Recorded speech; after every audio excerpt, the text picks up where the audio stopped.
Kesa magreklamo ka sa mga bagay na wala ka, magpasalamat ka na lang sa kung anong meron ka.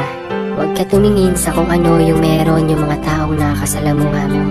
Oo, madalas mapapatanong ka sa sarili mo, bakit ako walang ganun? Bakit ginagawa ko naman ang lahat pero hindi ko nakukuha yung mga bagay na gusto ko? Lagi naman akong nagdarasal pero hindi naman pinagkakaloob sa akin.